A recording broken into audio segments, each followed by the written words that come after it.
한 주간 잘 지내셨어요? 오늘 나오지 못한 분들도 많이 계시는 것 같은데 오늘 예배에 참석한 우리 모두 이로부터 주신 하나님의 은혜와 평강이 함께 하시기를 주님의 이름으로 축복합니다. 우리 인간은 본능적으로 편안한 것을 추구하죠. 그래서 우리가 즐겨하는 말 가운데 보면 서 있는 사람은 뭐 하고 싶어요? 앉고 싶고, 앉고 있는 사람은 눕고 싶고, 눕고 싶은 사람은 자고 싶고. 그런데 우리 인간이 내 생각대로 내 마음대로 편안하게 우리 길이 열려지는 것은 결코 아닙니다. 살다 보면 다양한 고난들이 찾아와요. 그죠? 우리가 여름을 지내면서 원치 않는 자연 재앙으로 어려움을 겪는 이들이 주변에 많이 있어요. 폭염, 또 폭우, 그리고 또 이 폭풍, 이런 일들로 인해서 참 지금도 힘든 시간을 보내는 우리 이웃들이 있습니다. 뿐만 아니라 어떤 이는 갑자기 어제까지 건강했는데 오늘 몸이 아프기 시작합니다. 병원에 갔더니 큰 병에 걸렸다고 합니다. 이런 질병으로 인한 고난도 우리 삶 속에 예기치 않게 찾아오죠. 또 어느 때는 내가 그때 그걸 안 했어야 되는데 말 한마디 참지 못하고 지혜 없이 판단하고 행동하다가 내 스스로의 잘못으로 인해서 고난을 당하기도 합니다. 또 어떤 이는 나는 전혀 잘못이 없어요. 그런데 무고하게 대인관계 속에서 억울함을 당하고 고난을 당하는 이들도 없지 않아 있습니다. 아무튼 살아 숨쉬는 동안 이 원치 않는 불청객, 고난은 계속 찾아오고 있습니다. 여러분에게 요즘 고난은 어떤 것입니까? 어느 부모는 자녀들 때문에 눈물을 흘리는 부모도 있을 거예요.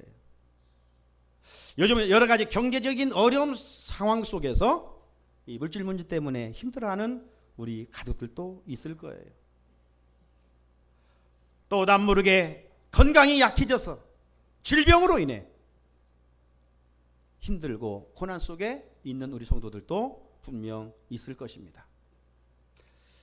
어제까지는 화목했는데 오늘 대인관계가 깨져서 또 힘든 그 고난의 시간들을 보내는 우리 가족들은 혹 없지 않는지요. 아무튼 우리 인생사에 고난은 이 바다의 물결처럼 끊임없이 찾아오고 있어요. 자, 그렇다면 여러분은 그 고난을 지금 어떻게 대하고 있습니까? 살아가면서 피할 수 없는 것이 고난이라면 우리는 고난을 대하는 태도가 분명 달라져야 할 것입니다. 고난이 나를 넘어지게 하는 도구가 아니라 내 인생을 실패로 몰아가는 도구가 아니라 고난이 오히려 나를 세워가는 축복의 도화선으로 만들어가야 하지 않겠습니까?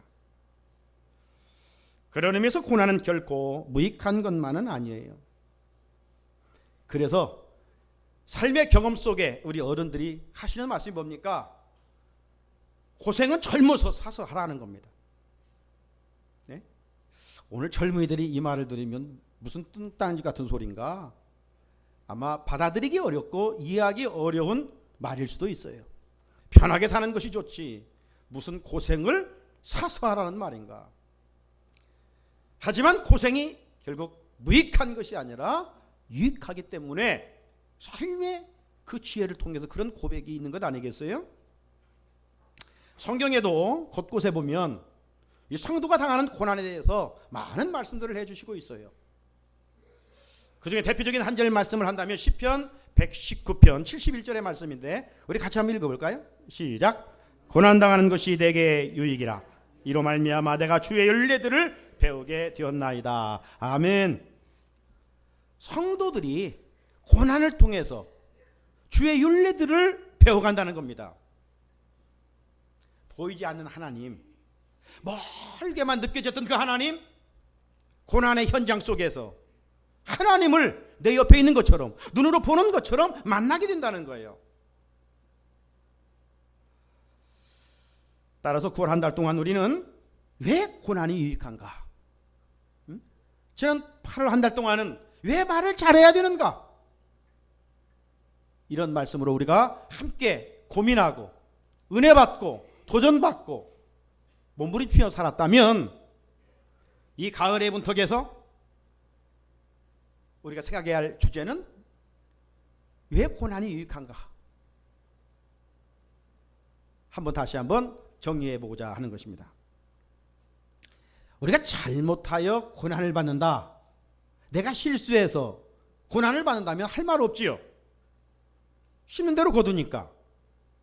필연적이죠. 자, 그렇다면 우리가 예수를 잘 믿는다면 고난은 없을까? 고난은 피해가는 것일까?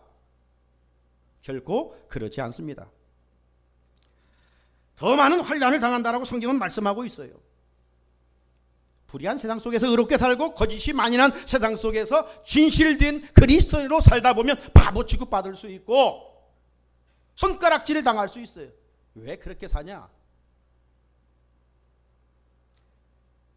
오히려 경건하게 살고자 하면 핍박받는다라고 성경은 말씀하고 있잖아요. 디모데후서 2장 3장 12절이죠. 무릇 그리스도 예수 안에서 경건하게 살고자 하는 자는 박해를 받으리라. 물론 그리스도인이 주를 위해서 당하는 고난은 세상 사람들이 잘못해서 당하는 고난과는 질적으로 다르죠. 고난이 유익이라고 해서 내가 잘못해서 고난을 받는 것, 그것은 백해부익이 아닙니다. 백해부익. 하지만 우리가 주를 위해서 고난을 받든 이것도 역시 고난은 고난이에요. 아픔이에요.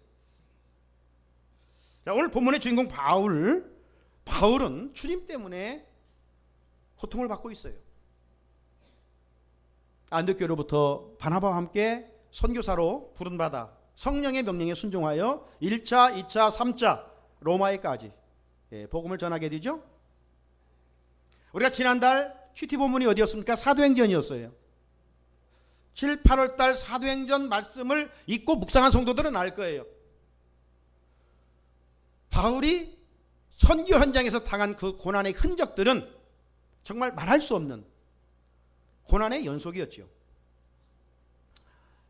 이방의 도시에 가서 우상의 도시에 가서 복음을 전합니다.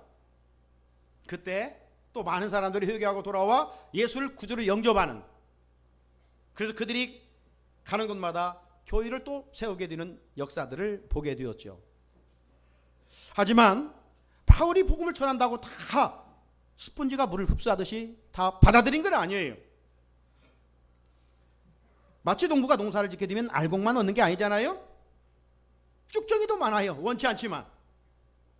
이런 것처럼 오늘 바울 사도 선교 현장에는 복음을 받아들인 알곡도 있었지만 이 쭉정이들도 많이 있었어요. 바울을 핍박하는 그런 이들이 있었는데 그들이 누구였느냐? 이 쭉정이들이 누구였느냐? 동족 유대인들이었어요. 유대인들이 바울을 괴롭혔지요. 기회만 되면 잡아 옥에 가두려고 했고 돌로 쳐 죽이려고 했고 참 말할 수 없는 극한 고난을 가했던 것이죠. 자, 오늘 읽은 짧은 본문 말씀 속에서 보게 되면 사도 바울이 선교 현장에서 당했던 그 고난을 그림처럼 생생하게 보여주고 있습니다. 여러분도 한번 눈을 감고 지난날 내 삶을 돌이켜 보십시오. 물론 평탄하고 즐거운 시간들도 있었지만 참 고난의 연속이었던 것을 부정할 수가 없어요. 지금 생각해보면 내가 그때 어떻게 거기에 고난을 이겨내고 지금 내가 여기 있는가, 이런 생각을 가져볼 수도 있잖아요. 자, 바울이 얼마만큼 고난을 당했느냐? 힘에 겹도록 고난을 당했다는 겁니다.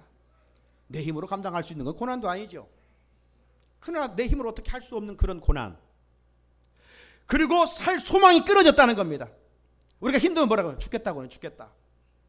예? 이런 부정적인 언어들이 우리 입에서 나도 모르게 나오잖아요. 얼마나 힘들었으면 나는 사형 선고를 받은 자다. 예? 사형 선고를 받은 것 같은 극한 고난의 모습을 지금 고백하고 있어요. 그대의 오늘 본문 8절 9절이죠. 형제들아, 우리가 아시아에서 당한 환난을 너희가 모르기를 원하지 아니하노니 힘에 겹도록 심한 고난을 당하여 살 소망까지 끊어지고 우리는 우리 자신이 사형 선고를 받은 줄 알았다. 여러분, 사도 바울이 왜 고린도 교회 성도들에게 이렇게 자기가 아시아에서 당한 환난을 이야기하고 있는 것일까요? 내가 주를 위해서 이만큼 고생했다 자랑하고 주님을 위해서 고난 받은 것을 과시하기 위함일까요? 아니에요. 말할 수 없는 사형 선고와 같은 고난의 현장에서 하나님이 때마다 찾아오셔서 나와 함께 하시고 위로해 주시고 도와주시고 또 수렁에서 건져주셨다고 하는 그 은혜를 고린도 교회 성도들과 함께 나누기 위함이었던 거예요. 동시에 지금 고린도 교회 성도들이 이런저런 이유로 인해서 고난을 많이 당하고 있었어요. 그래서 그들을 말씀으로 위로해주고 격려해주고 힘을 실어주고 나아가서 동일한 하나님의 위로와 은혜가 그들에게도 임하기를 바랬던 사랑의 마음에서 자기의 고난을 이야기하고 있는 겁니다. 사랑하는 성도 여러분, 예수님은 제 아들에게 자기를 부인하고 자기 십자가를 지고 주님을 따르라고 했어요. 우리 잘못하면 예수 믿을 때 예수 믿으면 편안하고 복받고 이런 번영신앙, 이것이 한국교회를 망치고 있잖아요. 예수님은 분명 십자가를 지고 따르라고 한 거예요. 그런데 우리는 십자가를 지지 아니하고 영광만 추구하고 십자가 없는, 고난 없는 평탄한 고속도로 같은 인생을 살기를 원해요. 만약 나는 고난 없이 살고 싶다, 이런 사람 죽으면 돼. 죽으면 고난 없어요. 그러잖아요. 만약 살아있는데 이런 생각이 내 생각을 지배한다, 그건 마귀가 주는 생각이에요. 여러분, 광야 같은 세상일진데 어찌 고난이 없겠어요? 바다를 항해하는데 어찌 파도가 없겠느냐 이 말이에요. 인생길에 고난의 파도가 출고 찾아옵니다. 그러므로 고난을 피해가려고 하지 말고 고난을 이기려는 자세를 가져야 돼요. 또 믿음 안에서 이길 수 있는 힘을 우리에게 주셨고요.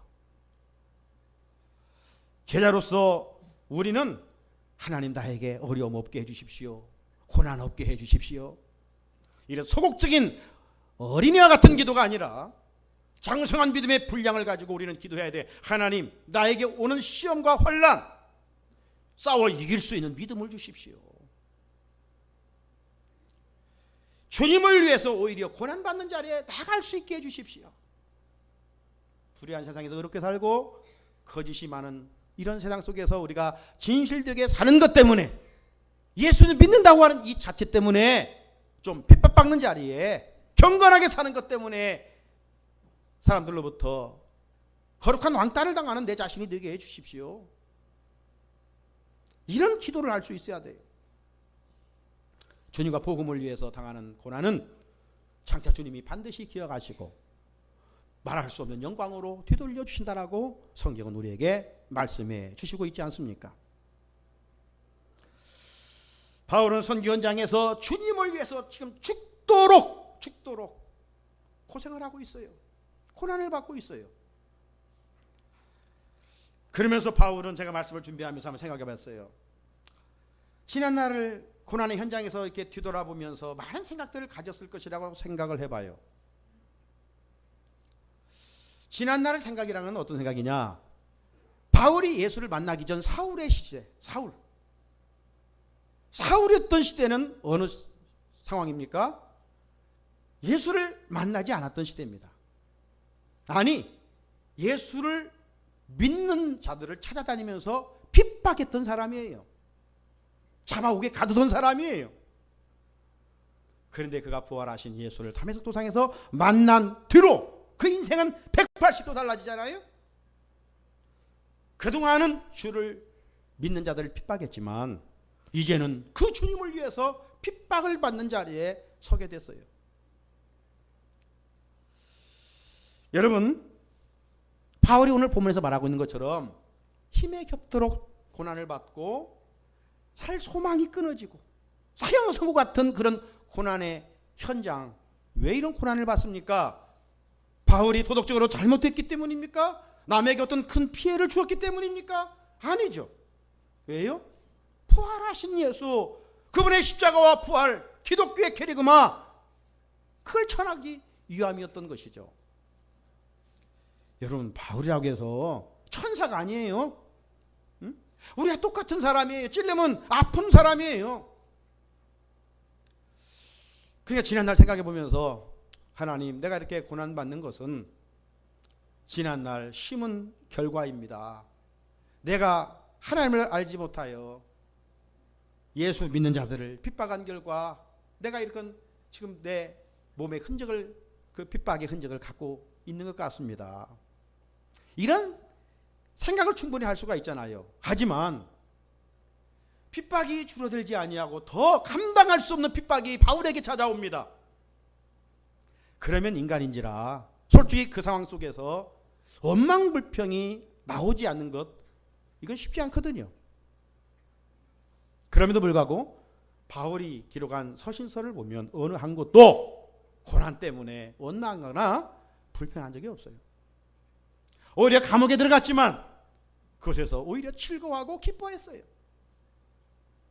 진정한 자유함을 누리며 살아갔어요. 이것이 바로 오늘 우리 삶의 자리에서 내가 어떤 고난을 당하든지 고난을 대하는 그리스도인의 태도여야 된다는 겁니다. 혹 우리가 힘들어서 고난 때문에 원망하고 불평하고 누구를 탓하고 했다면 오늘 말씀 들으면서 하나님 앞에 우리는 진실한 회개가 있어야 할 것입니다. 앞에서 모든 고난이 축복으로 돌아온다고 했지만 실상 또 뒤집어 보면 모든 고난이 유익만은 아닙니다. 내가 당하는 고난이 은혜로 이어지려면 내가 왜 고난을 받는지 그 목적이 뚜렷해야 돼요. 여러분, 이제 아시안 게임도 끝났습니다만은 스피드 속력도 중요하지만 방향이 중요해요.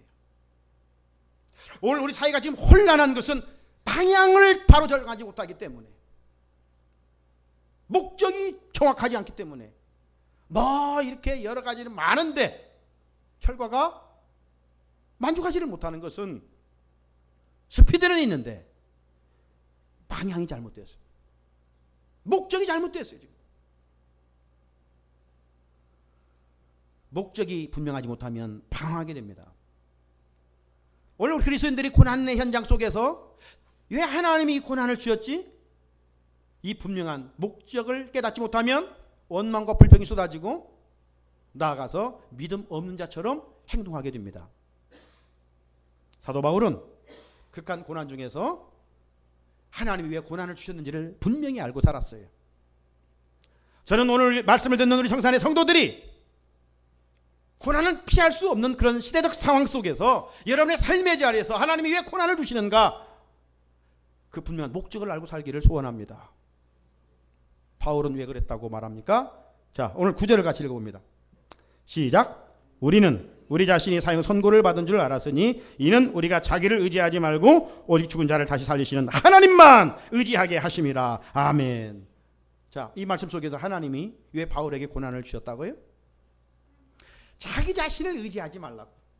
자기 자신. 여러분, 바울이라고 한 사람은 대단한 사람입니다. 네?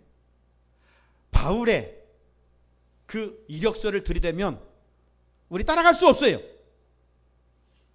그는 혈통적으로나 종교적으로나 지식적으로나 누구 하나 뒤질 사람이 없어요. 한마디로 말하면 바울은요, 믿을 구석이 많은 사람이에요. 거기에다가 당시 로마 시민권까지 가지고 있었어요. 네? 로마 시민권까지 있다는 소식 듣고, 네? 우리 사도행전을 읽어갈 때 그 놀랬잖아요. 내가 로마 시민권을 가졌다 하니까. 네? 고난을 고문을 시키다가도 멈췄잖아요. 이 정도로 권세 있는 것이 로마 시민권이에요. 바울은 믿을 것들이 참 많았던 사람이에요. 자, 만약 바울이 그런 고난 중에 자기가 가지고 있는 이런 것들을 믿었다면, 의지했다면 어떻게 됐을까요? 믿다가 발등 찍힌다는 말 있잖아요. 믿을 대상은 하나님 한 분밖에 없지.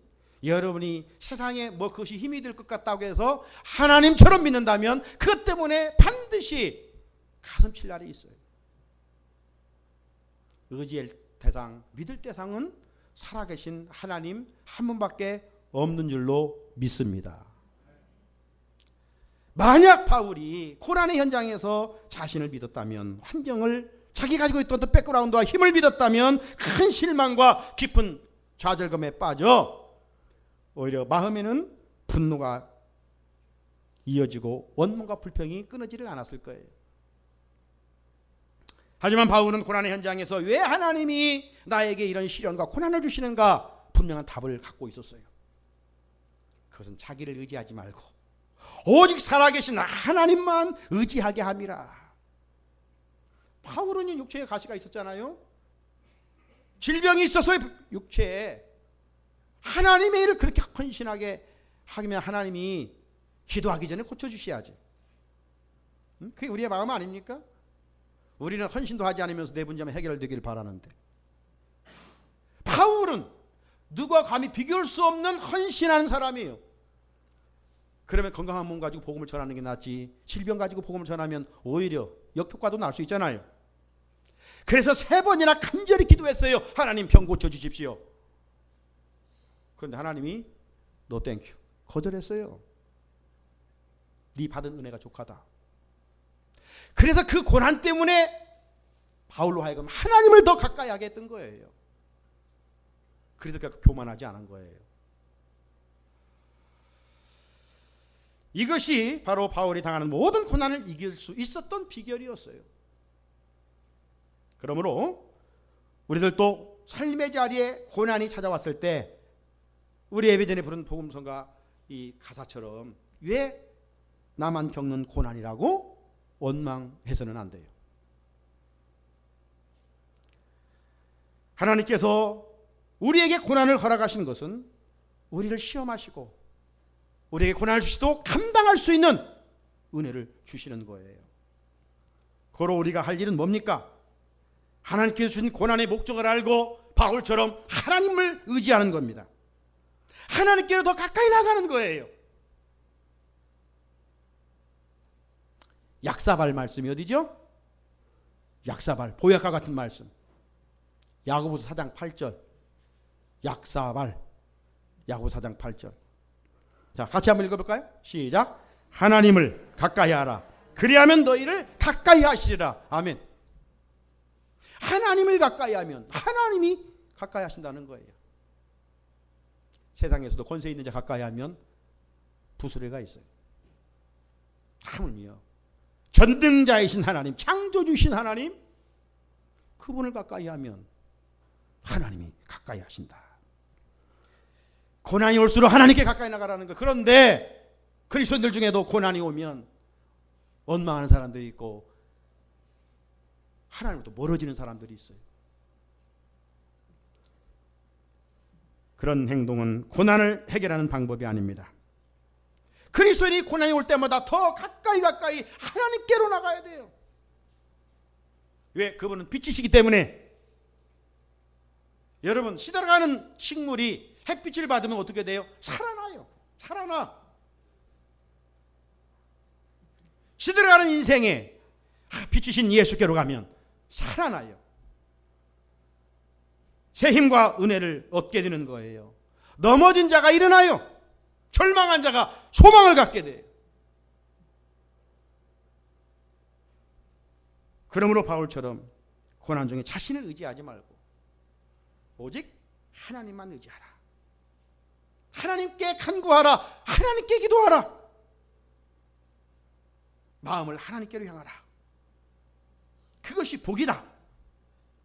성경은 그렇게 말씀하고 있어요. 복이 하늘에서 떨어지는 게 아니에요. 하나님은 말씀을 통해서 그 백성들에게 복 주시기를 원하시오. 시편 73편 28절 같이 한번 읽을까요? 시작. 하나님께 가까이함이 내게 복이라. 내가 주 여호와를 나의 피난처로 삼아 주의 모든 행적을 전파하리이다. 아멘. 고난 중에 하나님께로 나아가는 것이 더 가까이 나가는 것이 전화위복의 은혜가 된 줄로 믿으시기를 바랍니다. 자, 바울이 고난 중에 하나님을 의지했더니 그 결과는 무엇인가? 우리가 고난 중에 하나님을 의지하면 어떤 은혜를 입는가? 자, 오늘 본문 10절을 다시 한번 주목해 보십시오. 10절. 그가 이같이 큰 사망에서 우리를 건지셨고 또 건지실 것이며 이후에도 건지시기를 그에게 바라노라. 이 말씀에 보게 되면 건지신다는 단어가 3번씩이나 있어요. 다른 말로 표현하면 하나님을 고난 중에 가까이 할 때 3중의 은혜를 입어. 3중의 은혜. 어떤 은혜? 첫째는 과거의 은혜. 오늘 말씀 보십시오. 건지셨고, 지난날 바울이 선교 현장에서 엄청난 고난을 받았는데 그때마다 하나님이 찾아와 주시고 위로해 주시고 힘 주시고 건져 주셨다는 겁니다. 지난날 우리가 이 은혜를 잊고 사셨어요. 내 힘으로 산 게 아니에요. 그러므로 우리는 항상 하나님 앞에 감사하는 것이죠. 과거에 나와 함께 하신 하나님, 건지시어 주셨던 그 하나님이 지금 두 번째로는 현재의 은혜를 주시는 거예요. 네? 또 건져 주실 것이고. 바울은 과거의 고난으로만 끝나지 않았어요. 지금도 고난을 받고 있어요. 우리도 마찬가지죠. 과거의 고난을 끝나면 얼마나 좋겠어요. 그런데 호흡하는 그날까지 우리의 고난은 떨쳐버릴 수가 없어요. 그런데 그 고난의 현장에서 지금도 나와 함께 하시고 건져주시는 것 뿐만 아니라 내 삶이 앞으로 언제까지는 알 수 없지만 오늘 바울은 확신합니다. 고백합니다. 선포합니다. 뭐라고요? 세 번째는 미래의 은혜죠. 이 후에도 건지시기를 그에게 바라노라. 어떤 환경이 바울을 건져주는 것이 아니라 그분께서, 하나님께서 과거에도 현재에도 구원해 주신 것처럼, 건져주신 것처럼 미래에도 건져주실 것이다. 우리 성산의 성도들이 이런 신앙의 배짱을 가지시기를 주의 이름으로 축복합니다. 신앙은 배짱이에요. 배짱. 나를 믿는 게 아니라 나를 믿으면 넘어지죠.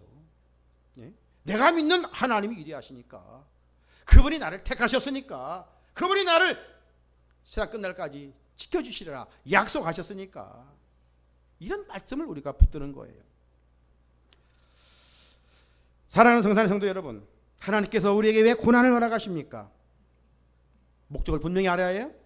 나를 의지하지 말고, 세상 보이는 것 의지하지 말고 하나님만 의지하고 하나님께 더 가까이 나아가기 위함인 겁니다. 고난을 통해서 살아계신 하나님 만나고 고난을 통해서 부활하신 예수 그리스도를 의지하는 법을 배우게 하기 위함인 거예요. 고난 앞에 바울과 같은 이 자세만 가진다면 어떤 고난이라도 우리에게는 마이너스가 될 수가 없고 플러스가 되는 것이죠. 그러므로 고난 앞에 원망하는 태도는 버려야 됩니다. 대신 바울처럼 고난 중에 하나님께 우리의 시선을 집중하고 우리의 마음을 하나님께로 향할 수 있어야 합니다. 고난 중에 철저히 하나님만 의지해야 됩니다. 그러면 고난은 유익이에요. 복이에요. 은혜예요. 그런데 여전히 하나님, 나는 고난 없이 살고 싶습니다. 혹 이런 분 계셔요? 삼복의 무더운 더위를 살아가고 있을 때 우리 부목사님께서 저에게 책 한 권을 선물해 주셨어요. 책 제목은 뭐냐면 바디바이블을 몸 성경이나 바디바이블이라는 책이에요. 설안 목자병원의 이창우 박사가 지은 책인데요. 이 책에 보면 이런 내용이 나와요. 이제 여성이 결혼해서 아이를 갖게 되면 이 아기는 여성의 몸에 일종의 이물질이라는 겁니다. 이물질은 필요 없는 거 아니에요. 어떻게 보면 우리 눈에 이물질이 들어가면 빼내야죠. 이물질 갖고 있으면 힘들잖아요. 아이를 가지면 축복이지만 아무튼 이 임산부에게 아이는 이물질과 같은 거라는 거예요. 자, 그런데 여성들은 자신의 몸에 생긴 새로운 생명력을 면역의 반응으로 죽이려 하지 아니하고 그냥 고통스럽게 받아들인다는 겁니다. 이 고통스럽게 받아들이는 과정을 흔히 우리가 말하는 입덧이라고 그래요. 여성분들 아이를 가졌을 때 입덧, 참 힘든 시간들을 보낸 경험들을 가지고 계시죠? 자, 그런데 이 임산부가 입덧의 고통이 없이 아이를 출산하면 얼마나 좋겠어요. 그래서 역사적으로 1950년대 독일에서 탈리도마이드라고 하는 이 입덧 방지약을 만들어 가지고 산모들에게 나누어 줬다는 겁니다. 그래서 이 약을 먹었더니 정말 입덧 심한 사람들이 다 입덧이 사라졌대요. 입덧이 심하면 음식도 못 먹잖아요. 그런데 음식도 맛있게 먹었대요. 처음에는 효과가 좋아서 너도 나도 할 것이 임산부가 그 약을 먹게 됐답니다. 그런데 10개월이 되어 아이를 낳고 보니 아기들이 하나같이 팔 다리가 없는 기형아였다는 거예요. 임산부에게 입덧은 당장 힘들고 고통스러운 것입니다. 하지만 입덧은 결코 저주가 아니라 고난을 통한 하나님이 예비해 놓으신 축복이라는 거예요. 사랑하는 우리 성산의 성도 여러분, 그러므로 고난이 왔을 때 두려워하거나 피하려고 하지 마십시오. 고난 앞에 직면하고 이미 하나님께서 우리에게 이길 수 있는 권세와 능력을 주셨기 때문에 우리는 당당해야 돼요. 이미 이길 수 있는 방법이 있어요. 그것은 바로 오늘 사도 바울처럼 고난 중에 하나님께 가까이 가는 것입니다. 하나님을 의지하는 것입니다. 그러면 하나님이 고난 중에 우리를 찾아와 주셔서 위로해 주시고 고난 중에 있는 우리를 건져 주십니다. 고난을 믿음으로 대처할 때 영적으로 유익한 점이 한두 가지가 아니에요. 영성신학자 C.S. 루이스는 이런 말을 했어요. 보십시오. 고난은 하나님의 음성을 듣는 확성기이다. 제가 참 좋아하는 명구이기도 합니다. 네? 우리가 평상시에는 하나님의 음성이 들리지 않아요. 그런데 고난의 현장에서 하나님 우리 귀를 크게 열게 하시고 하나님의 음성을 듣게 하셔요. 이 확성기처럼 크게 작은 소리지만 큰 소리가 들리는 것처럼 삶이 평탄할 때는 들리지 않아요. 그래서 사람은 교만해요. 내 힘으로 살아가는 줄 알아요. 그러나 고난에 들어가 보면 하나님이 보이기 시작하고 하나님의 음성이 들려지기 시작해요. 그렇습니다. 고난은 나를 영적으로 새롭게 회복시켜 줍니다. 고난은 내 영혼을 아침 이슬처럼 아주 순수하게 만들어 줍니다. 하나님은 고난을 통해서 우리 안에 있는 이 죄성들, 영적인 불순물들을 하나하나 다 제거해 주시고 거룩한 사람으로 회복시켜 주십니다. 내일부터 한 주간 가을철 특별 새벽 기도가 시작됩니다. 새벽을 깨운다는 것은 쉬운 일은 아니에요. 그렇기 때문에 새벽은 깨우는 것은 고난이에요. 그렇기 때문에 그 고난에 동참한 자들 하나님께서 특별히 새벽에 도우신다라고 말씀하고 있는 거예요. 이런저런 이유가 있겠지만 제가 매일 새벽 올 때마다 그 아파트를 잠깐 통과하면서 기분 나쁜 일이 있어요. 응? 그 아침에 얼마나 공기 좋아요. 그런데 꼭 그 시간 나와 담배 피는 사람이 있어. 야, 신기해요. 눈이 와도 비가 와도. 어떻게 그 새벽 5시에 일어나서 꼭 담배를 피냐고. 예? 기똥찰 일이요 도대체. 사식을 먹는데도 자기 몸을 해치는데도 그 사람은 내가 시간 맞춰놓고 따르릉 울리면 나오는 것 같아. 정말 한 번도 안 빠질 정도로 그 시간이면 나와 담배를 피워요. 그 담배가 그냥 냄새가 그 냄새는 담배 냄새 왜 이렇게 잘 나는지. 예. 그러면서 미워하는 마음이 생겨. 죄짓고 온다니까 그 친구 때문에. 그 몸도 그냥 많이 여유였어. 좀 안 피면 좋겠던데. 여러분 담배 피기 위해서도 새벽에 일어나요? 예. 성령이 하시는 음성을 듣는 분은 깨달고 고난이 있으면 내일부터 한 주간 새벽에 나와서 기도하고 부르짖고 네? 아침밥 안 먹고 출근해도 다 살아요. 네. 이유가 없어요. 안 오면 내가 찾아갈 테니까. 여러분 오늘 가서 새벽 5시 딱 맞춰놔요. 네. 요즘 핸드폰 있으니까 아이고 나는 못 되다. 응? 은혜 받는 일에 선한 열심을 가지고 여러분 힘들잖아요. 그 문제들을 내려놓고 기도함으로 살아야 할 하나님 만나는 귀한 은혜가 있으시기를 주의 이름으로 축복합니다. 우리 같이 주신 말씀 붙들고 하나님 고난 앞에 원망불평했던 것들